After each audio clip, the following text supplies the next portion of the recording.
শুনেছি মোহর দেওয়া ব্যতীত মেয়েকে স্পর্শ করা হারাম। তাহলে যদি মেয়ের বাবা বা মেয়ের পরিবারের লোক এই পরিমাণ মোহর ধার্য করে যে ছেলের পক্ষে দেওয়া সম্ভব নয়, তাহলে এই অবস্থা ছেলের করণীয় কি? হ্যাঁ, বুঝছি আমি, প্রশ্ন কমন পড়ে গেছে, এই তো। আচ্ছা শুনেন, যারা ঠিক ঠিক করছে এইসব হয় আবিয়াত্তা পুরুষ, আর না হলে বিয়ে করে বেচারা ফাইসা গেছে। শুনেন, ভালো করে শুনেন। প্রথম কথা হলো যে মোহর ধার্য করলে সেটা দিতে হবে বাধ্য। আল্লাহ বলেছেন ওয়াতুন নিসা সাদুকাতিহিন্না নিহলা, তোমরা তোমাদের স্ত্রীদের মোহর পরিশোধ করে দাও, এটা তাদের প্রাপ্য অধিকার, এটা দিয়ে দিতে হবে, এটা ক্লিয়ার। তবে সে দেওয়াটা আপনি নগদও দিতে পারেন, পরেও দিতে পারেন। মোহর দেওয়া ছাড়া স্ত্রীকে স্পর্শ করা হারাম, এ কথা ভুল। প্রশ্নে যিনি লিখেছেন এটা সঠিক কোনো কথা না। তবে মেয়েরা একটা মাসালা জানে না, যদি মেয়েরা মাসালা জানতো বাসর ঘরে ঝুলে ফেলতো আপনাদেরকে।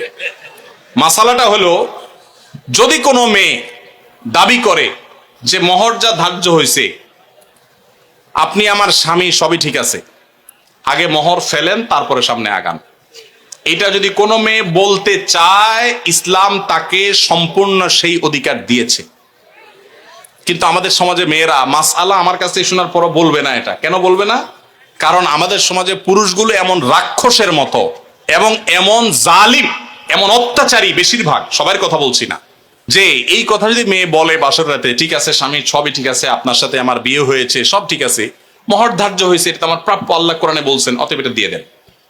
ছেলে বাসর তুইয়া পালায় দৌড় দিবে, বলবে এই মেয়ে বাসর রাতে এখনই অবস্থা করতেছে, আল্লাহ জানে আমার কোথায় ঝুলায়। ঠিক না বেঠিক?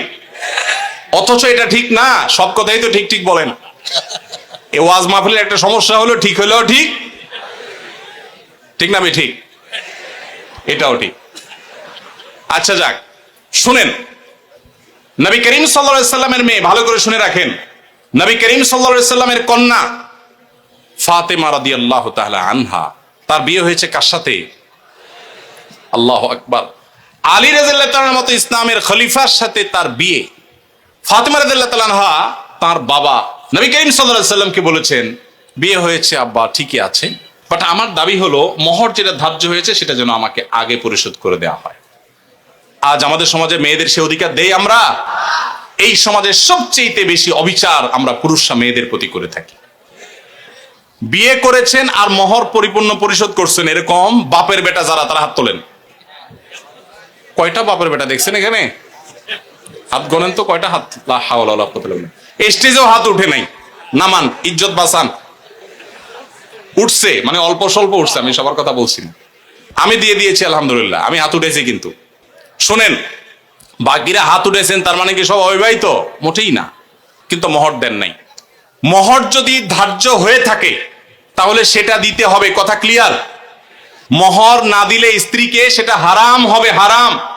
আপনি পাওনাদারের পাওনা না দিলে যেরকম হারাম হয়, স্ত্রীর মোহর না দিলে সেটা গুনাহ হয়। হ্যাঁ, পাওনাদারের পাওনা যেরকম আপনি সময় নিয়ে তার কাছ থেকে 1 বছর 2 বছর পরেও দিতে পারেন, স্ত্রীর মোহরটা এরকম পরে দিলেও আদায় হয়ে যাবে। বাট যদি না দেন, মেরে দেন, যে আর স্ত্রীর আর কি দিব, সে তো আমার ঘরওয়ালি, তাহলে কিন্তু আপনি ধরা খেয়ে গেছে। কথা কি বুঝে আসছে? আমাদের দেশে মেয়েরা এত সহজ সরল। অনেক ছেলে আছে এমন বাটপারের বাটপার, বাসর রাতে বউরে বলে, দেখো এখন মোহর তো ধার্য করছে মুরব্বীরা 10 লাখ, আমি তো 20,000 টাকা বেতনে চাকরি করি, কোত্থেকে দিব এত টাকা? তবে আল্লাহ যদি বাঁচায়, এই তো কদিন পর ইটালি চলে যাব, কত টাকা আসবে, সবই তো তোমার। এইসব ফুসলানো কথা শুনে বেশিরভাগ সহজ সরল মেয়েরা বলে ফেলে, আরে কি বলেন, মোহর তো আমার লাগবে না, এসব কিছু আমার কিছু লাগবে না, এই মাফ করে দিল আর কি, ধরাটা খাইলো। এই জন্য সহজ সরল মেয়েদেরকে ধোকা দিবেন না। এখন কথা হলো, বাপ মা বেশি ধরে ফেলছে, কি করবেন? আমি এটা এর আগেও বিভিন্ন জায়গায় বলেছি, বুদ্ধি খুব সোজা, শিখাই দিব। যদি মোহর বাপ মা 10 লাখ 20 লাখ ধরে থাকে, এখন আপনিও রাজি হয়েছেন, আপনি রাজি হয়েছেন কেন? আমার বিয়েতে মোহর নিয়ে যখন আলাপ হয়, আলহামদুলিল্লাহ আমি নিজে কথা বলেছি, আমি বললাম দেখেন এর বেশি আমি পারবো না, আপনি অযৌক্তিক একটা ফিগার ধার্য করবেন, এটা আমি পারবো না, আমি যেটা পারবো সেটা দিব। এখন আমাদের সমাজে মোহরটা হয়ে গেছে ফ্যাশন।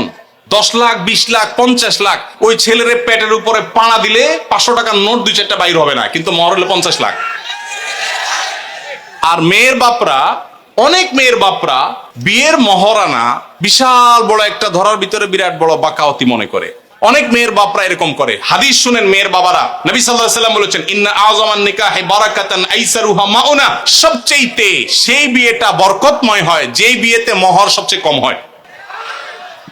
ভালো করে শুনেন মেয়ের বাবারা, যেই বিয়েতে মোহরের পরিমাণ কম ধরা হয় সেই বিয়ে বেশি বরকতময় হয়। আমি এর আগেও বিভিন্ন মাহফিলে চাক্ষুষ হাজির করেছি।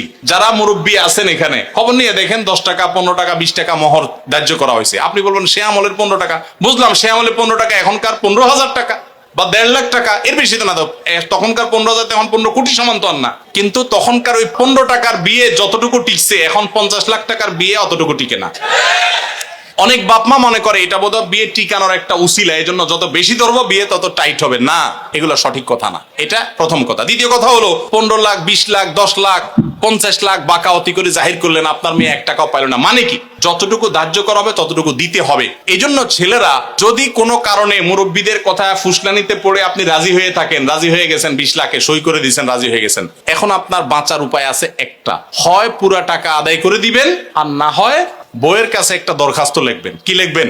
দরখাস্তে লিখবেন, বরাবর প্রিয়তমা স্ত্রী, বিষয় মোহর মওকুফের আবেদন, যথাবিহিত সম্মান প্রদর্শন পূর্বক নিবেদন এই যে আমি অমুক অমুক আপনার নাখান্দার স্বামী, বিবাহের সময় মুরব্বীদের পীড়াপিড়িতে রাজি হয়ে এত টাকা ধার্য হয়েছে, আমি রাজি হয়ে গিয়েছিলাম, তখন বুঝি নাই যে এটা দিতে হবে।